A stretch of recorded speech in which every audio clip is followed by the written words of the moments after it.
So what made Felton residents decide to go public? For a long time, we were owned by a company called Citizens Utility, and it was a private company, and things were just fine. We were pretty much the same as our local public utility.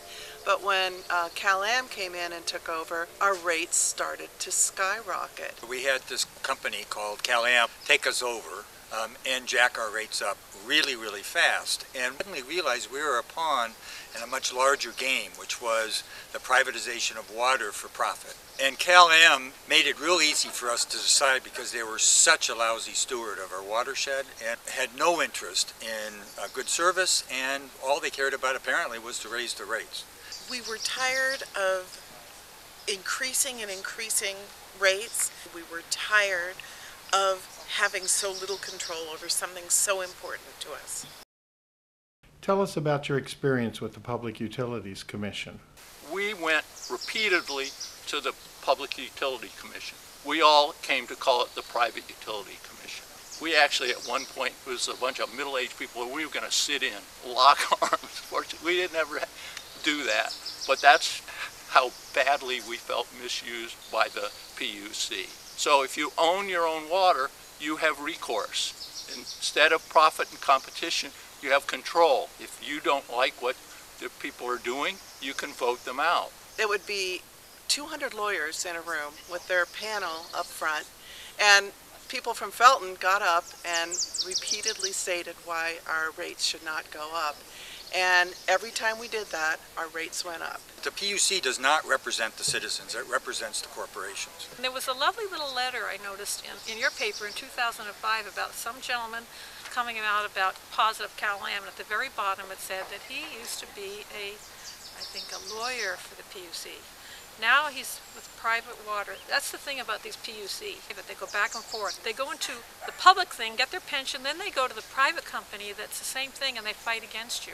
It's such a joke. It was a very strange, unreal kind of an event, because we would get up there and we'd say our little 3 minutes because it was the public comment period, and they wouldn't listen to us. I mean, they're walking around the stage and they're checking their email and doing all this kind of stuff, and they're way up there. And Alexis, who you just spoke with, got there and said, "You shut up and listen to me." It was hilarious. What was the campaign like? The campaign was really exciting, and we learned about what it was going to take and what we'd get from this. So it was a learning experience and an exciting community building experience. And we also learned how Cal-Am really is because of the dirty tricks they played in the campaign right from the start. Campaign was completely exciting. We had people coming out of the woodwork saying, "I want to be a volunteer." Really excited and super proud that we were able to pull this off. We now can protect our own watershed and our water. The campaign was grueling, the campaign was brutal, but the campaign was also wonderful because so many of us got to know each other that didn't know each other before, and got to work together on a common purpose. The whole campaign was like friends and new friends and just community members, all like-minded, all marching in the same direction, and it was powerful stuff. What was Cal-Am's campaign like? They spent so much money. They funneled the money in through high gloss mailers and things just to try to confuse people. And it's really all Cal-Am's purpose, is to confuse the issue. Well, it was something that you would expect from a corporation that had endless pockets. You know, we're just regular citizens in a community. We didn't have endless pockets, but we did have connections with our community, and that's what we built on. They, on the other hand, did a lot of twisted advertising, and also just really playing on people's fears that if we went public and we went away from them, somehow everything would fall apart. Their behavior was just bad. You know, it was deceitful. They just said, you know, we can do what we want, and that was it. How did you pay for the purchase of Cal-Am? We paid for it with a bond. It's not a tax. Even though it shows up on our tax bill, it's a bond. It never goes up. As a matter of fact, it went down. We had a vote, and we did a parcel tax, sort of a mortgage. We passed a bond that was a parcel tax. That cost plus our water cost is less, and getting less every year than what Cal-Am did. So in order to do this under state law, you have to make it a parcel tax, which means it's added to your property tax bill. And it's a 30-year parcel tax, so in 30 years we'll pay it off, own it free and clear. We're paying for it for 30 years, just like you do on a mortgage on a house, and then the system will be owned by the citizens. Our children and grandchildren are going to really be paying less for water than we are. And how did the vote come out? 74.8%. It came out over 74%. No one in the county could believe it. Well, it turned out great. We got almost 75%. We got almost 75% of the vote. I think that's just phenomenal. I've never seen any votes come out that way that I can remember. I call that a landslide. We were completely shocked when it happened. We won by 74.8%. 74+% voted yes. A huge victory. I remember that the local politicians were amazed. They had thought we were going to be very lucky to win it all, and instead we showed them how to run a real political campaign. Are you saving money under public ownership? Yes, my water bills immediately went down 50% as soon as we became part of San Lorenzo Valley Water District. Since then, they've incled up a little bit. I'm still paying less than the lowest I ever paid with CalAm.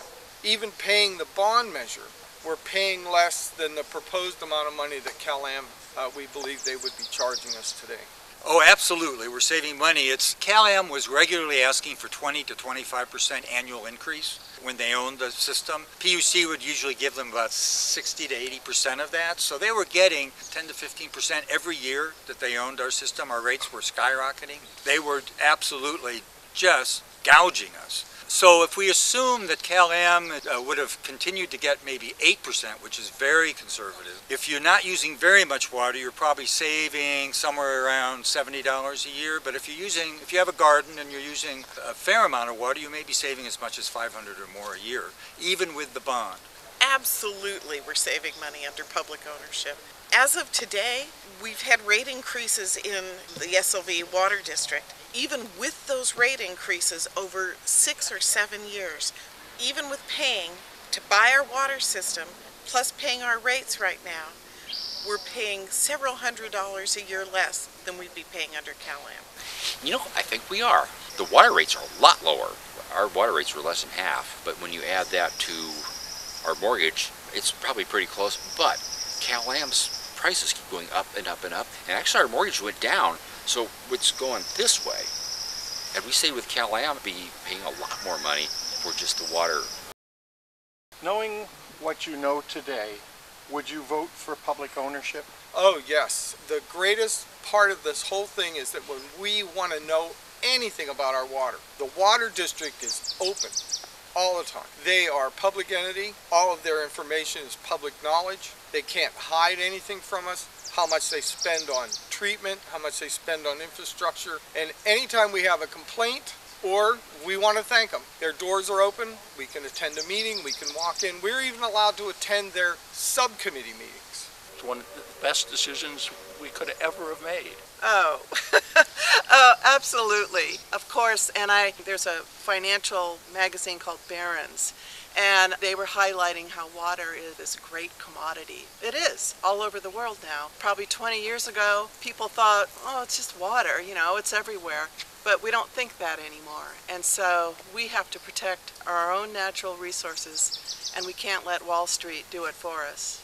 This is not just a local issue about saving money, which you will do, but it's a bigger issue. This is an international issue. This is an issue of who's going to control our natural resources.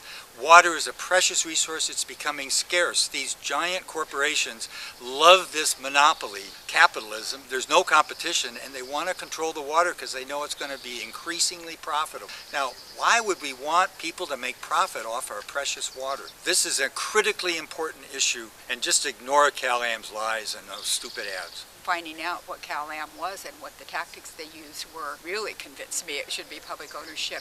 And we elect 5 citizen members of our water district board, and we know those people. And I was just appointed to a 10-person citizens committee to advise the water board on how to outreach to its clientele, or its owners, you might say, and how to receive input from them. So that's the kind of civic engagement that was absolutely not possible with CalAm and their PR guy from San Francisco. What do you think of the ad featuring a Felton resident? It was kind of a shame because the facts aren't correct. We are saving money. Even if Cal-Am had only raised our rates 5.5% a year, we're still spending $70 less than we would have been with them. Plus, we're paying off the mortgage that buys our water system. We're spending less and we're owners. I was shocked when I saw that because right away I could see that the numbers were twisted. Of course, it was a brilliant piece of PR made by Cal-Am. I was really surprised that this person participated in it because it wasn't true.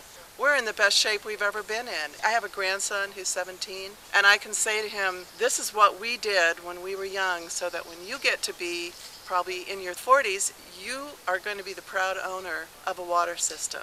It's a tremendous legacy. She obviously talked to Cal-Am. They did a fishing expedition. Someone from Monterey called our house. Do you know anyone who maybe wasn't for the measure? And they found someone. But it's unfortunate that she didn't talk to us and check out what our projections are on the fact that we are saving money at this point, because Cal-Am would have been increasing all along. I am shocked. I am so surprised. Her water bill is less. Maybe she has leaks and she doesn't know that, and that's why she's not happy. Maybe she needs to check if she's got leaks. I know Beth, and I have no idea what she was thinking. She's clearly paying less for water now, all of us are, than we were paying 8 years ago under Cal-Am. Anything else you want to add? Become the stewards of your water. Your environment is too important to leave up to the hands of profit takers. Think of 11% of everything you shell out going out of your area, going away from you. 11% of everything is going to be back in your town. Monterey, I want to tell you, you can do this. Vote yes on O. Ask yourself, is water a resource or is it a commodity? And if you decide it's a resource, then you better figure out how to protect your resource. If you decide it's a commodity, then let people on the exchange in New York and all over the world make decisions about your water. Monterey, take over your water. Vote yes on Measure O.